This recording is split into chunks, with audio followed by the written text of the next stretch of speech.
अस्सलाम वालेकुम गाइस, कैसे हैं आप सब। उम्मीद है आप सब ठीक होंगे। तो गाइस बाब मोहब्बत का third part, so let's start.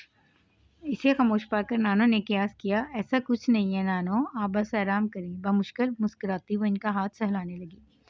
दिल में तो अजीब सी पकड़ दकड़ मची हुई थी। मेरी बच्ची जोहरा, नानो ने ढेरों आयात पढ़कर इस पर फूंकी और इसकी पेशानी पर बूसा दिया। कुछ देर वो नानो के पास बैठी रही। इनकी गनूदगी का यकीन कर लेने के बाद वो लाइट ऑफ करके कमरा लॉक करके अपने कमरे में आ गई।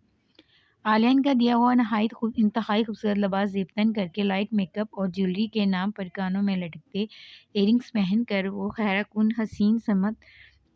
हसन समेत नज़र लग जाने की हद तक हसीन लग रही थी।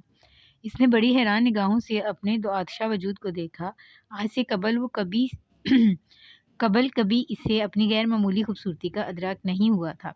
बड़ी सी चादर में खुद को लपेटकर वो किसी अनजानी ख्वाहिश की जंजीर में जकड़ी नानो के कमरे में आई, मगर अंदर नानो का नडाल वजूद देखकर वो दंग रह गई। वो तीर की तरह इनकी समत लपकी। नानो नानो प्लीज आंखें खोले। नी बेहोश नानो को इसने शानों से पकड़कर झंझोड़ डाला।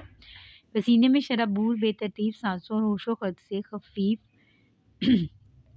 एहसास में जकड़ी नानो इसे बेओसान कर गई। ड्राइवर को सरे शाम ही बेच चुकी थी, जबकि तमाम मुलाजमीन भी अपने क्वार्टर्स में जा चुके थे। इस बेवकूफ़ी ने इसे मजीद हवास बाख्ता कर डाला।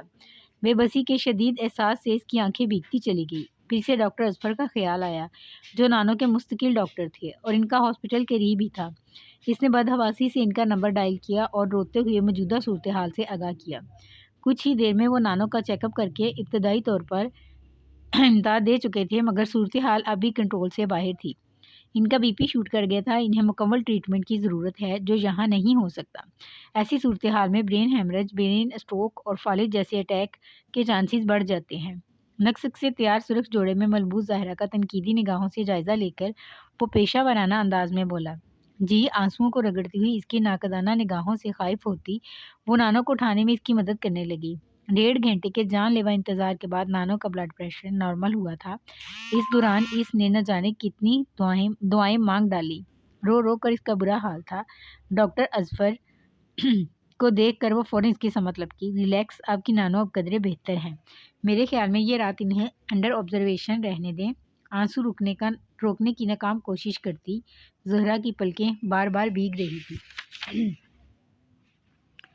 नानो ठीक तो हो जाएंगी ना? क्या वो घर जाने के काबिल नहीं है? अब वो बिल्कुल ठीक है ज़ोहरा। मैं तो रात गहरी होने के सबब कह रहा था। आपकी तसल्ली नानो को घर ले जाने में है तो मुझे कोई इनकार नहीं है। बस फिर इन्हें डिस्चार्ज कर दें। सुर्ख आंखों से काजल की तहरीर बिखर कर इसे मज़ीद दिलकश बना रही थी। आंसुओं को रगड़ती वो रुंधी हुई आवाज़ में बोली, ओके जैसे आपकी मर्ज़ी। चादर का कोना थामे खड़ी मुस्तरब सी ज़ोहरा एक नज़र डालकर इसने कंधे चुकाए। आए, मैं आपको ड्रॉप कर देता हूँ। नानो को गाड़ी में बिठाकर पलटी तो डॉक्टर अजफर को अपना मुंतज़िर पाया। नहीं, बहुत शुक्रिया, मैं खुद चली जाऊँगी। इतनी रात को आपको बेआराम करने के लिए माफ़ी चाहती हूँ। मेरा जिस पेशे से ताल्लुक़ है, इसके मुताबिक इंसान की ज़िंदगी बचाना मेरा अव्वलीन फ़रीज़ा है। शुक्रिया की कोई बात नहीं। इसकी इनकार को खातिर में लाए बगैर इसने चाबी इसके हाथ से ली और ड्राइविंग सीट संभाल ली।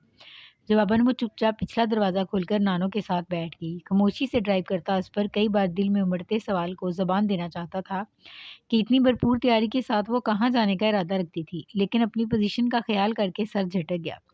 नानो को ख्वाबावर अद्वियात देकर ज़ोहरा को तसल्ली देता हुआ वो रुखसत हो गया, तो ज़ोहरा को एहसास हुआ कि वो किस कदर तन्हा थी। अगर नानो को कुछ हो जाता तो वो क्या करती? बेबसी और लाचारी के बेकल करते एहसास से वो नानो का हाथ थामकर शिद्दतों से रो पड़ी। तभी मोबाइल की मुसलसल बजती बप के सबब इसे अपनी सरगर्मी मुलतवी करना पड़ी। इस वक्त इसे सहारे की अशद ज़रूरत थी। खुद पर गुजरा एक एक पल जानलेवा था और वो अपनी सारे लम्हे आलियान के साथ शेयर करना चाहती थी। इस ख्याल के पेश नज़र आंसू पूंछकर यस का बटन प्रेस करती वो नानो के कमरे से कॉरिडोर में आ गई।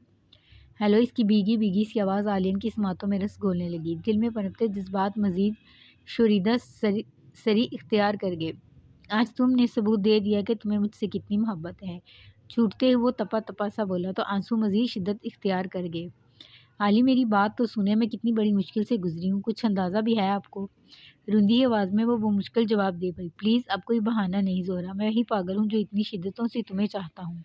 بے تحاشا آف موڈ کے ساتھ وہ اسے سخت سست سنا رہا تو وہ اس درجہ خود غرضی اور شدت پسندی پر ششدر رہ گئی، مگر بہت جلد اس حیرت پر محبت کے احساس نے غلبہ پا لیا۔ پلیز علی سمجھنے کی کوشش کریں، اس نے التجا کی۔ سب سمجھ گیا ہوں میں اس کی بے چینیوں کی مظہر آواز دہائی دیتا، سچائی کا غماز لہجہ اور بہتے آنسو کسی بھی چیز کی پرواہ کیے بغیر وہ کھٹ سے کال ڈسکنیکٹ کر چکا تھا۔ اپنی بے بسی، عالین کی غلط فہمی اور خفگی سے اس کی آنکھیں ایک بار پھر برس اٹھی۔ آپ نے ایک بار بھی میرے رونے کا سبب دریافت نہیں کیا۔ گھٹنوں میں منہ چھپائے وہ شکوہ کرنا ہوئی، مگر دل کو کسی طور قرار نہ تھا۔ بے قراری اور بے کلی سے وہ یہاں وہاں ٹہل رہی تھی۔ سو گائز آج کے لیے بس اتنا ہی۔ نیکسٹ ایپیسوڈ کے ساتھ پھر حاضر خدمت ہوں گے۔ تب تک آپ اپنا اور اپنے پیاروں کا خیال رکھیے گا اور ہمیں اپنی دعاؤں میں یاد رکھیے گا۔ تب تک کے لیے اللہ حافظ۔